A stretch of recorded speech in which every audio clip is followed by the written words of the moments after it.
Friends, आज हम supervise learning का चौथा जो एल्गोरिदम्स है वो एल्गोरिदम देख लेंगे random foresting. Random foresting and decision tree are the same, but decision tree works on the single nodes या सिंगल एक रूट नोड वो फाइंड आउट करके लेता है। रूट नोड फाइंड आउट करके वो इंटरनल नोड्स के ऊपर वर्क करता है।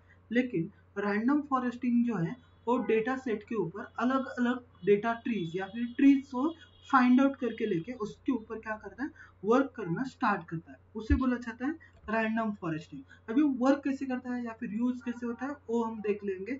Random foresting algorithm is a powerful tree learning techniques in a machine learning।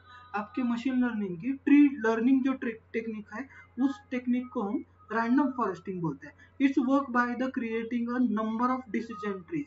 एक नहीं, जैसे हम डिसीजन ट्री के अंदर सिर्फ एक ही डिसीजन ट्री ड्रॉ करते हैं, लेकिन रैंडम फॉरेस्टिंग के अंदर हम मल्टीपल डिसीजन ट्री जो है वो वर्क कर सकते हैं। ड्यूरिंग द ट्रेनिंग फेज, आपके ट्रेनिंग फेज के अंदर each tree is in constructing using the random subset. वो उसके अंदर अलग अलग रैंडम सबसेट्स है। जैसे कि फॉर एग्जांपल हमने यहाँ पे इमेज में देख लिया, इमेज के अंदर क्या है, एक डेटा सेट है। इस डेटा सेट के अंदर जो कि हमारा इलेक्शन का डेटा सेट है, इलेक्शन जो भी हमारे पास वोटिंग होती है, उस वोटिंग के अंदर एक ही कैंडिडेट नहीं है या फिर अलग अलग कैंडिडेट्स है। उस कैंडिडेट को कौन से इलाके में या फिर कौन से चुनाव क्षेत्र में कितने वोट मिले हैं, वो जो अगर फाइंड आउट करना है तो उसके लिए हम यूज करते हैं रैंडम फॉरेस्टिंग का। रैंडम फॉरेस्टिंग यूज करके हम उसको अलग अलग, क्योंकि एक ही नहीं, अलग अलग उसके ट्रीज अलग अलग होगी। जैसे कि सेक्शन नंबर 1 है, सेक्शन नंबर 2 है, सेक्शन नंबर 3 है। जैसे हम वार्ड बोलते हैं, ward number 1, ward number 2, ward number 3, ऐसे अलग अलग वार्ड्स हैं। उस वार्ड के अंदर उसको अलग अलग वोट्स मिले हैं। उस वोट को फाइंड आउट करना, उस ट्री के जरिए उसको शो करने के लिए हम यूज करते हैं रैंडम फॉरेस्टिंग का। Is an subset particular data set to measure random subset of the feature in each partition. अलग हर एक पार्टीशन के अंदर रैंडमली हम उसको यूज कर सकते हैं। This random means introduce the variability among the individualities और reduce the risk of the overfitting. आपकी ओवरफिटिंग इंडिविजुअल तो ट्रीज वर्क करता है, उसी के साथ साथ जो ओवरफिटिंग हो रही है उस ओवरफिटिंग को रिड्यूस करना, किसके लिए, improve the overall performance, production performance. आपका जो भी प्रोडक्शन परफॉर्मेंस है उस प्रोडक्शन परफॉर्मेंस को इम्प्रूव करने के लिए रैंडम फॉरेस्टिंग का यूज किया जाता है। In production the algorithm aggregates the result of all trees. आपके जो भी अपने ट्रीज ड्रॉ किए उस ट्रीज का जो रिजल्ट है उसके ऊपर ही आपको क्या मिलेगा, आउटपुट मिलेगा। या फिर जो भी आप प्रोडक्ट करे ऑल ट्रीज के ऊपर उसके हिसाब से आपको आउटपुट मिलता है। जैसे कि हमने अभी वोटिंग का देख लिया, either by the voting for the classification task or by the everything with the regression task। एक तो आप क्लासिफिकेशन टास्क यूज कर सकते हो या फिर regression. these collaborative decision making process support by the multiple trees with their the insights provides an example suitable or the freeze result। आपके जो भी फ्रीज रिजल्ट है उसके ऊपर वो वर्क करेगा। Random foresting, random forests are widely used for the classification and regression function। आपका random foresting जो है वो वर्क करेगा क्लासिफिकेशन और आपका जो भी सपोर्ट वेक्टर इसके ऊपर। Random foresting work the stable जो रिग्रेशन है, और random forest wide classification and regression के ऊपर वर्क करता है। Which are known there to handle the complex task. उसके जो भी कॉम्प्लेक्स टास्क है उस कॉम्प्लेक्स टास्क को हैंडल करने के लिए, जैसे कि रिड्यूसिंग द ओवरफिटिंग, रिड्यूस करना है, providing the reliable forecast in the different environment, अलग अलग इन्वायरमेंट्स में उसको यूज करने के लिए हम रैंडम फॉरेस्टिंग का यूज करते हैं। जैसे एग्जांपल में देख लिया हमें वोटिंग का जो है, उस वोटिंग के ऊपर वर्क करने के लिए हम उसको यूज करके लगता है। What are the essential learning models. Essential learning models क्या है, तो उसके लिए essential learning essential assemble learning models work just like a group। आपका जैसे ग्रुप है उस ग्रुप के ऊपर वर्क करेगा। By deserve the expert timing up to the making the decisions. जो डिसीजंस है उस डिसीजंस के ऊपर वर्क करेगा। Think of them such bounds of the friends with the different strategies, अलग अलग स्ट्रैटेजीज के ऊपर वर्क करता है। Like similarly assembling the learning the different models अलग अलग डिफरेंस मॉडल है, जैसे कि ऑफ्टन द सेम टाइप और the different types of the teams up to the enhance the productive performance. उसका प्रोडक्टिव परफॉर्मेंस क्या है उसके ऊपर भी वर्क करता है। It's all about the leveraging and collective wisdom of the group. आपके जो भी ग्रुप है उस ग्रुप को कलेक्ट करना, ओवरकम द इंडिविजुअल लिमिटेशंस क्या है, and make more the informed decisions in the various machine learning task. अलग अलग मशीन लर्निंग टास्क क्या है उसके ऊपर वो वर्क करता है। Some popular in assembles models includes XGBoots है, एडबूट्स है, लाइट GBM है और रैंडम फॉरेस्ट बिगिनिंग वोटिंग। इसके जरिए इस एल्गोरिथम सॉरी इस डेटा सेट में हम उसका रैंडम फॉरेस्टिंग का यूज कर सकते हैं, या फिर उसको एप्लीकेशन भी हम बोल सकते हैं। इस एप्लीकेशन के लिए हम उसका यूज करके ले सकते हैं। नेक्स्ट इज है ना बिगिंग एंड बूस्टिंग। क्या होता है बिगिंग कैसे करना है और बूस्टिंग कैसे है। बिगिंग is an ensemble learning model where the multiple weak models are trained on the different subset।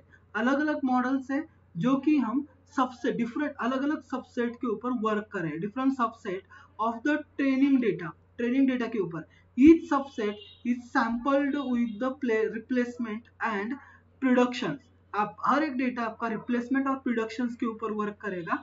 Is made by the averaging the production average क्या है ऑफ द वीक मॉडल के ऊपर प्रोडक्शन एवरेज क्या है, उसके साथ साथ फॉर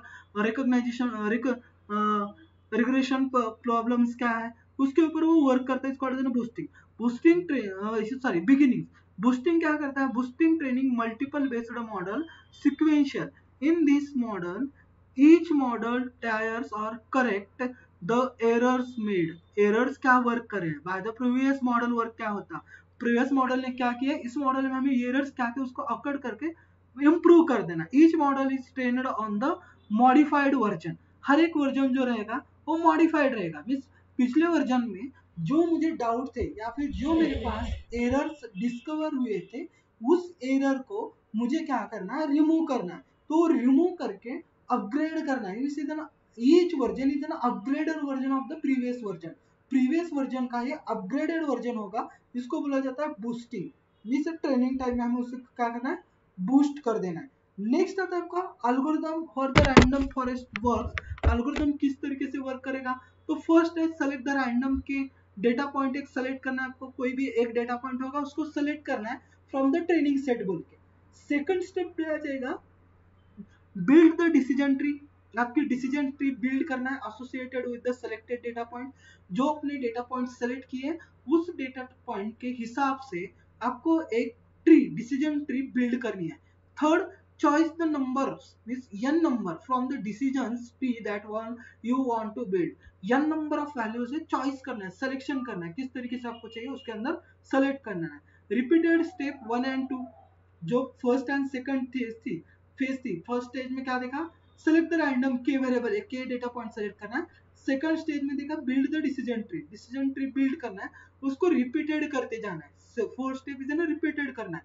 और फिफ्थ स्टेज में जो भी आपको बिल्ड करते फाइनल आउटपुट आ गया है वो फाइनल आउटपुट शो करना है। For the new data point find out the prediction each decision tree. Her decision tree में एक प्रिडिक्शन पॉइंट आ जाएगा and assigning the new data points. एक प्रिडिक्शन पॉइंट आ गया फिर से उसको अपना असाइन कर दिया डेटा पॉइंट के अंदर। The category that wins the majority votes. Category क्या चाहिए, जो मेजॉरिटी वोट जिसको ज्यादा है वो क्या हो गया, विनर हो गया। तो इसे ना रैंडम फॉरेस्टिंग एल्गोरिथम इस तरीके से वर्क हो जाएगा आपका। जैसे हमने इमेज में भी देख लिया था ऊपर की random foresting step by step work होता है, या फिर सबसेट में ऐड कर देना।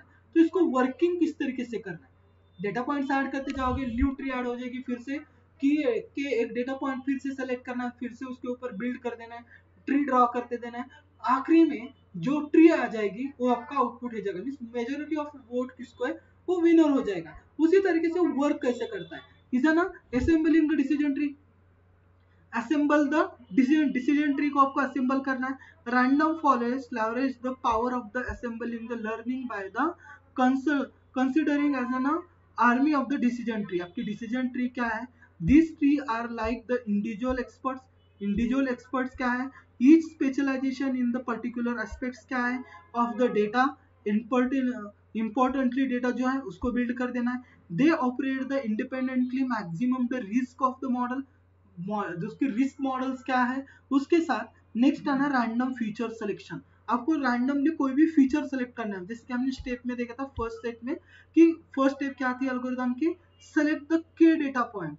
डेटा पॉइंट सेलेक्ट करने है, कौन सा डेटा पॉइंट सेलेक्ट करने है, तो उसके अंदर जो भी एक रैंडम फीचर सिलेक्शन है, रैंडम डेटा पॉइंट को सेलेक्ट करना है to ensure that the each decision tree in the ensemble bringing the unique perspective. हर एक का यूनिक एक पर्सपेक्टिव होना चाहिए. हर जो आप डेटा पॉइंट सेलेक्ट करें उससे एक आउटपुट मुझे जनरेट होना चाहिए या फिर प्रोडक्शन जनरेट होना चाहिए. Random forest employees random feature selection, randomly feature during the training. जब आप ट्रेनिंग कर रहे हो उसी टाइम आपको रैंडम सिलेक्शन एक डेटा पॉइंट करना है, मींस मॉडल सिलेक्शन करना है. During the training tree a random subset of the feature is chosen. This randomness ensure that each tree focus on the different aspects. हर एक tree जो है work करेगी, अलग अलग तरीके से उसको वर्क किया जाएगा या फिर उसको वर्क होता है. ओके, नेक्स्ट उसका पॉइंट सिलेक्शन करना है. पहला असेंबलिंग द डिसीजन ट्री हो गई, रैंडम सिलेक्शन हो गया. उसके बाद बूस्टअप करना है, एग्रीगेशन और द बैगिंग करना है. बूस्टअप और बैगिंग मींस क्या, हमने अभी ऊपर देखा बूस्टअप करना और बैगिंग करना. दिस टेक्निक इज ना coefficient of the random forest training strategies which involves the certain creation multiple the bootstrap samples from the original data set. जो ओरिजिनल डेटा सेट है उसके हिसाब से आपको वर्क करना है. Allowing the instance to be sampled, जो instance sampled है उसके ऊपर वर्क करना है या फिर रिप्लेसमेंट करना है. This result is in a different subset. जो रिजल्ट आपको जनरेट हुआ है वो अलग एक सबसेट बोल के क्रिएट हो जाएगा, डेटा सबसेट. अभी उसके ऊपर data for the each decision tree, हर एक डिसीजन ट्री उसके ऊपर वर्क करना पड़ेगा. Introduce the variability in the training process and making the model more robust. Model robust भी वर्क करना है. Decision making and voting, decision making आपको प्रोवाइड करनी है उसके अंदर. When it comes making the productions each decision tree is an random forest cast to the vote. जो भी आप वोटिंग के ऊपर अप्लाई कर रहे हो हर एक डिसीजन ट्री आपको बता देगा कि कैंडिडेट 1, कैंडिडेट 2, कैंडिडेट 3. कैंडिडेट 1 को उसका जो भी चुनाव क्षेत्र है उसके अंदर सेक्शन 1 में इतने वोट मिले, सेक्शन 2 में इतने वोट मिले, सेक्शन 3 में इतने वोट मिले. उसी तरीके से सेकंड कैंडिडेट को भी बताया जाएगा, थर्ड कैंडिडेट को भी बताया जाएगा. इतना डिफरेंशिएट मींस डिसीजन मेकिंग, उसके ऊपर हम डिसीजंस दे सकते हैं, उसको प्रिडिक्ट अच्छी तरीके से हम उसके ऊपर कर सकते हैं. तो इतना डिसीजन मेकिंग भी हम उसको अप्लाई कर सकते हैं, फिर डिसीजन मेकिंग भी उसके ऊपर वर्क कर सकते हैं. उसी के साथ उसके की फीचर से कोई मैं शॉर्टकट में बताता हूँ की फीचर, क्योंकि हमने ऊपर ही देख लिया उसकी फीचर. हाई प्रोडक्टिव एक्यूरेसी है, क्योंकि रैंडम फॉरेस्टिंग करोगे तो हर एक डेटा सेट के ऊपर अलग अलग सबसेट के ऊपर अलग अलग उसके डिसीजन ट्रीज वर्क होते हैं, डिसीजन ट्रीज ड्रॉ किए जाते हैं. उसकी वजह से उसका की फीचर मींस उसकी फीचर से हाई प्रोडक्टिव एक्यूरेसी, एक्यूरेसी जो हाई लेवल की एक्यूरेसी मिलती है. त्याच्यानंतर residency ओव्हरफिटिंग. Random foresting is like the cool-headed monitoring the guidance and the appreciation means decision trees instead of the letting each appreciate sense memorizing the every detail of the training. आपके training के अंदर ही उसको क्या करना है, overfitting को reduce कर देना है. रिड्यूस करने की वजह से ओवरफिटिंग खत्म हो जाती है और प्योरिंग से हिसाब से आपको आउटपुट मिल जाता है. लार्ज डेटा सेट हैंडलिंग, जो भी dealing with the monitoring of the data, monitoring the data को मॉनिटरिंग करना है. Random forest taskless it like a succinct of the explore with the team to helpers means decision tree work करना है. Each helper task on the part of the data set. हर एक जो helper रहेगा team का वो क्या रहेगा, is an part of the decision tree. आपके डिसीजन ट्री का वो क्या है, पार्ट है. ये कब वर्क होता है, आपका जो भी लार्ज डेटा सेट है, लार्ज डेटा सेट को हैंडल करना है. तो लार्ज डेटा सेट को हैंडल करने के लिए ये वर्क होता है. मींस जैसे हमने वोटिंग का लिया, वोटिंग का तो एक ही नहीं आएगा, वोटिंग का तो अलग अलग आ जाएगा, क्योंकि चुनाव क्षेत्र जितना बड़ा होगा उतना उसके पास डेटा आ जाएगा. तो उसको क्या करना पड़ेगा, अलग अलग डिसीजन ट्रीज के वर्क करेगा. हर एक डिसीजन ट्री सबसेट बोल के वर्क करता है. नेक्स्ट वेरिएबल इंपॉर्टेंस असेसमेंट है. जो वेरिएबल्स है उसकी इंपॉर्टेंस क्या है, उसका असिस्ट क्या कर रहा है, उसको बोला जाता है think of the random foresting as an deactivate at a crime scenes. आपको deactivate as a crime scenes means crime scenes में देख लो, अगर कोई उनको एक सुराग मिल गया या फिर उनको कुछ एविडेंस मिल गए, तो एविडेंस वो मैच करते हैं। अभी जैसे मैच करते जाएंगे वो क्या करता है, एक फाइनल रिजल्ट के ऊपर मिल जाता है। Means variable importance in assessment, आपको उसका जो भी आप वेरिएबल या फिर जो भी डेटा पॉइंट है इसका असेसमेंट करते समय उसकी इंपॉर्टेंस क्या है वो शो करना। Figures out the class means features क्या है, matter the most it the assesses the importance of the each clause in solving the case. Case solving के लिए हर एक एविडेंस जो है इम्पोर्टेंस है, इम्पोर्टेंस के जरिए उसको मिलाते जाते हैं, जैसे ट्री ड्रॉ किए जाते हैं उसके हिसाब से वर्क करता है। Next build in the cross validation, उसके अंदर हम क्रॉस वैलिडेशन भी कर सकते हैं। क्रॉस वैलिडेशन में ट्रू है तो ट्रू है, फॉल्स है तो फॉल्स है, फिर से एक बार चेक कर सकते हैं ट्रू और फॉल्स। जैसे कि ए वन वैसा ना, ह्यूमन है एनिमल है, एनिमल है तो कौन सा एनिमल है, फिर से हम उसको क्रॉस वेरीफाई कर रहे हैं। ह्यूमन है तो ह्यूमन में कौन सा है, जेंडर क्या है उसका, फिर से उसको हम क्या करें, क्रॉस वेरिफिकेशन करें। बिल्डिंग क्रॉस वेरिडेशन भी हम कर सकते हैं। हैंडलिंग द मिसिंग वैल्यूज, जो मिसिंग वैल्यूज है उसको भी हम हैंडल कर सकते हैं। Parallelization of the for speed, speed के पैरेललाइजेशन जो है वो भी इसके साथ क्या होती है, वर्क होती है। इज ना की features of the random foresting, ये रैंडम फॉरेस्टिंग के आपके की फीचर्स हैं। उसी तरह रैंडम फॉरेस्टिंग जो है वो आपकी अदर जो मशीन लर्निंग के एल्गोरिथम से उससे थोड़ी सी अलग है। अभी क्यों अलग है तो उसके फीचर्स देखते हैं। पहला फीचर है सिंपल अप्रोच, उसमें क्या होता है रैंडम फॉरेस्टिंग में utilise the symbol of the decision tree, decision trees assembles किए जाते हैं combining their the output for the production forecasting, production forecasting करके हम उसके ऊपर अप्लाई कर सकते हैं रोबोस्टिक और एक्यूरेसी के लिए। अदर एल्गोरिथम्स देख लो, जैसे कि टाइपी के लिए relies the single mode model, जैसे कि लीनियर रिग्रेशन है, सुपर वेक्टर मैकेनिज्म्स है। ये क्या करते हैं, without the assembling the approach product potential loading the less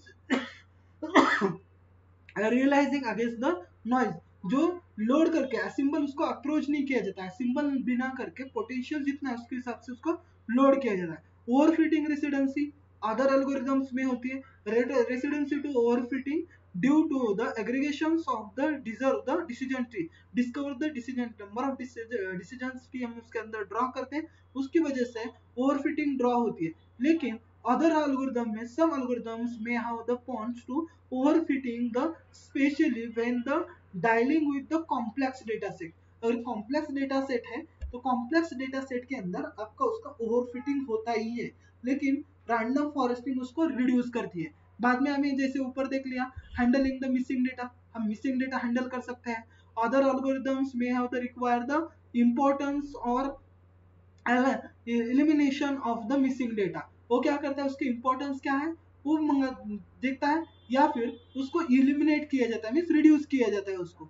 next है आपका वेरिएबल इंपॉर्टेंस क्या है वो चेक किया जाता है, providing the build in the mechanism for the assembling the variable. उसी तरीके से अदर एल्गोरिथम में देख लो many algorithm lack of the explicit features, importance क्या है उसके इंपॉर्टेंट असेसमेंट क्या है वो नहीं है उसके पास, इज ना challenges of the other algorithm. Next, personalize the potentials. Personalized potential means capitalization, personalization, enabling the simulation, training of the decision tree, decision trees के ट्रेनिंग्स के अंदर वर्क करते हैं। Other algorithm some algorithm having the limited personalization capabilities, उसके अंदर limited personalise capabilities है, तो ये डिसीजन ट्री को अलग करता है अदर एल्गोरिथम से, अदर एल्गोरिथम से इसको अलग किया जाता है। वो तो एप्लीकेशंस कौन से रियल टाइम एप्लीकेशंस देख लो तो फाइनेंशियल विजार्ड है, हेल्थ केयर डिटेक्टिविटी है, मीन्स हेल्थ के अंदर हम उसको डिटेक्ट कर सकते हैं। अगर पेशेंट आया है तो उसके सिम्टम्स क्या है उसके हिसाब से उसको डायग्नोसिस करके हम उसको अलग कर सकते हैं। फाइनेंशियल विजार्ड है, फाइनेंशियली वर्क किस तरीके से कर रहा है वो भी हम उसके अंदर देख सकते हैं। अदर भी एल्गोरिथम्स जैसे कि फाइनेंस के अंदर हम शेयर मार्केट का वगैरह देख लो वो भी उसके अंदर आता है। इन्वायरमेंट जनरेशन है, इन्वायरमेंट किस तरीके से, नेचर किस तरीके से वर्क कर रहा है, क्लाउड को अभी यहाँ पे सनफ्लो हो रही है, बारिश होने वाली है या नहीं है, या फिर बर्फ गिरने वाली है तो ठंड कितनी होगी, उसका हीट कितनी होने वाले है वो भी हम कर सकते हैं। डिजिटल बॉडी का गेस्चर है, डिजिटल बॉडी गेस्चर मीन्स आपका टेम्परेचर वगैरह चेक करना है वो भी हम उसके अंदर कर सकते हैं ना। Applications of the machine applications of the random foresting, ये रैंडम फॉरेस्टिंग के अपने एप्लीकेशंस है। Preparing the data for the random foresting. Random foresting के लिए डेटा किस तरीके से यूज होता है? पहला handling the missing values, missing value handle करना है। Encoding the categories variable, encode categories variable को इनकोडिंग करना है। Means random foresting require the numerical input, आपको न्यूमेरिकल इनपुट चाहिए, so the categorical variable need to the and encoding, categorical variable जो encoding करेगा।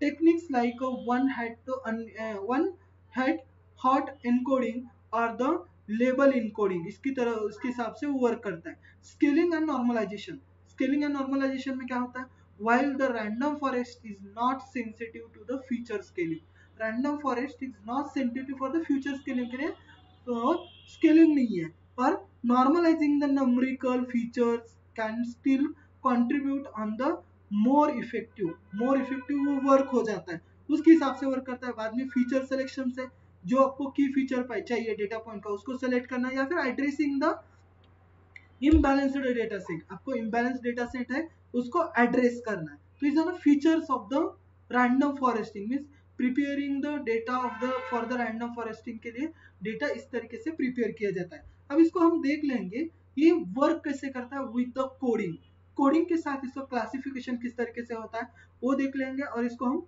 Output भी देख लेंगे किस तरीके से वर्क हो रहा है। तो मैं एक रैंडम फॉरेस्टिंग एल्गोरिथम लिया है जिसके अंदर मुझे क्या चाहिए, डेटा को रैंडम ट्री डायग्राम या फिर डेटा क्लासिफिकेशन के साथ एक्यूरेसी चाहिए। एक्यूरेसी किस में चाहिए? ट्री में नहीं चाहिए मुझे एक्यूरेसी, एक्यूरेसी चाहिए न्यूमेरिकल फॉर्मेट, नंबर फॉर्मेट में मुझे एक्यूरेसी चाहिए। कंफ्यूजन मैट्रिक्स कितना है? कंफ्यूजन मैट्रिक्स हम किसके लिए यूज करते हैं? तो कंफ्यूजन मैट्रिक्स जो है हम यूज करते हैं, पहले भी मैंने बता दिया था ऊपर के लेक्चर में, अभी मैं बताता हूँ कि random foresting sorry confusion matrix जो है तो number of terms means number of attempt उसके ऊपर कितनी हुई है उसके लिए हम यूज करते हैं कंफ्यूजन मैट्रिक्स। इसका अर्थ है ना नंबर ऑफ अटेम्प्ट्स कितनी हुई है उसके लिए। तो अभी एल्गोरिथम देखते हैं कोडिंग के फॉर्मेट में, कोडिंग किस तरीके से वर्क होता है और रैंडम फॉरेस्टिंग कोडिंग के साथ वर्क कैसे होता है। तो उसके लिए आपको नेसेसरी जितनी भी लाइब्रेरीज और लर्न कर लेना है, मींस इनपुट कर देना है। जो पहले वाले थे वही लाइब्रेरीज है, उसके अंदर सिर्फ मैंने यूज किया assemble the random foresting classifiers. बाद में एक्यूरेसी मैट्रिक्स चाहिए, एक्यूरेसी स्कोर क्या है उसका, क्लासिफिकेशन रिपोर्ट क्या है, कंफ्यूजन मैट्रिक्स क्या है वो चाहिए, और प्लॉट डायग्राम उसको उसके ऊपर ड्रॉ करनी है। तो डेटा सेट को लोड कर दिया, load the एरिज data, x is an data और वाई इज एन टारगेट हो गया। बाद में मैंने इसको क्या कर दिया, स्प्लिट कर दिया, डेटाबेस मेरा स्प्लिट हो गया। Splitting the data set means उसको स्प्लिट करना है और उसके ऊपर कैटेगरीज ड्रॉ करनी है। स्प्लिटिंग हो गई, ट्रेनिंग हो गया डेटा का, initialisation the train the random foresting classifier, random foresting classifier को इनिशियलाइजेशन किया means RF random foresting model, random forest classifier, number of estimators 100, random state कितनी है 42 स्टेप्स है random. Random foresting models fit करना है, X axis and Y axis train कर दिया। Predictions करनी है, जो हमने ट्रेनिंग की थी उसके ऊपर टेस्टिंग करके उसका प्रिडिक्शंस आ गया। प्रिडिक्शन के बाद उसको कैलकुलेशन करना है, एक्यूरेसी कितनी है 100% मुझे एक्यूरेसी चाहिए। तो accuracy is equal to accuracy score testing Y prediction, और टेस्टिंग के और वाई प्रिडिक्शन के ऊपर मुझे एक्यूरेसी स्कोर मिल जाएगा। डिस्प्ले द क्लासिफिकेशन रिपोर्ट, आपका जो भी क्लासिफिकेशन रिपोर्ट है क्लासिफिकेशन रिपोर्ट जनरेट हो जाएगा, और उसके साथ display the confusion matrix using the heatmap use करके, हॉटमैप यूज करके मुझे classic confusion matrix, heatmaps means आपका चार्ट ड्रॉ हो जाएगा, उस चार्ट के ऊपर आपको कंफ्यूजन मैट्रिक्स ड्रॉ हो जाएगा। फिगर की साइज मैंने यहाँ पे दे दी और उसका कंफ्यूजन मैट्रिक्स नॉट ट्रू और सी मैप ब्लू कलर में आना चाहिए, और फिर एफएमटी जो है डी डायमंड में आना चाहिए। तो वो कलर भी हमने यहाँ पे दे दिए ब्लू कलर्स के अंदर। कंफ्यूजन मैट्रिक्स और द आयरिस क्लासिफिकेशन कितना हुआ, प्रिडिक्शंस क्या है आपका और एक्चुअल क्या है, उसके अंदर हमें प्रेजेंस दिखाई देगा, एफ1 स्कोर बताएगा, एक्यूरेसी बताएगी, और उसका आउटपुट भी जनरेट हो जाएगा। देख लेंगे हम उसका आउटपुट क्या जनरेट होता है, कंफ्यूजन मैट्रिक्स कितनी है, एक्यूरेसी कितनी है, और उसका ये कितना है आयरिस डेटा का कंफ्यूजन मैट्रिक्स कितना, वो भी हम यहाँ पे देख लेंगे। तो पहले तो देख लेंगे उसका एक्यूरेसी कितनी आने वाली है। एक्यूरेसी इज 100%, अगर आपका 100% एक्यूरेसी आ गई इज ट्रू, तभी वो ट्रू वर्क करेगा, अदरवाइज वो वर्क नहीं करेगा।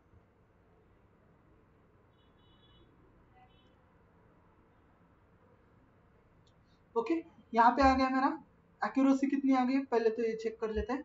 एक्यूरेसी कितनी है मेरी 1 मींस 100% एक्यूरेसी है। Classification report, precision, recall, F1 score and support. मेरा सपोर्ट कितना है 90 30 30, इसको ही बोला जाता है कंफ्यूजन मैट्रिक्स। ये हमारा 19 30 30 है ना कंफ्यूजन मैट्रिक्स है। ओके, एक्यूरेसी कितनी है 1% मींस 45 डेटा सेट है। माइक्रो एवरेज कितना है इसका 1 इज एन माइक्रो एवरेज है। Weighted average is an also 1, ये हमें शो हो गया। अब इसके ऊपर क्लासिफिकेशन हम ब्लू में दिया है, ये देख लो, blue is an confusion matrix for the iris classification. 19 0 के ऊपर है, 1 के ऊपर है हमारा 13 और 2 के ऊपर भी हमारा है 13। अभी ये जो है एक्चुअल है, एक्चुअल वैल्यू, और ये हमारे प्रिडिक्टेड वैल्यू है, ये हमारे प्रिडक्शंस वैल्यू है। इसके ऊपर हमारा क्लास ड्रॉ होता है। प्रिडक्शंस कितना है 17.5 इज एन प्रिडक्शन। स्टार्टेड क्या होगा हमारा 0 से स्टार्ट हो रहा है, और पूरा ब्लू जो हो जाएगा वो हमारा रिजल्ट है। Confusion matrix is an prediction, 90s in prediction है हमारा, वो 90s में प्रिडिक्ट करता है। ओके, तो is an output of the random foresting. Output हमारा नंबर्स फॉर्मेट में आता है। उसके बाद हमारा पोटेंशियल्स कितना है उसका, पोटेंशियल विड्थ कितनी है उसकी, पोटेंशियल लेंथ कितनी है उसकी, स्पेशल लेंथ कितनी है, स्पेशल विड्थ कितनी है, यहाँ पे दिखाई देता है। फीचर्स के अंदर means feature importance in iris classification, features कितनी इंपॉर्टेंट है उसके ऊपर आता है। और इंपॉर्टेंस फीचर्स इधर है हमारे, और इंपॉर्टेंस कौन सा कितना है, जैसे कि हमारा स्पेशल विड्थ उतनी नहीं है जरूरत, जिसकी ज्यादा जरूरत कितनी है हमारी पेटल विड्थ की, पेटल विड्थ की हमें जरूरत ज्यादा है, तो उसके हिसाब से हमें यहाँ पे ग्राफ ड्रॉ किया जाता है। ओके, तो इज ना random foresting. Okay, next lecture में हम नेक्स्ट टॉपिक डिस्कस कर लेंगे।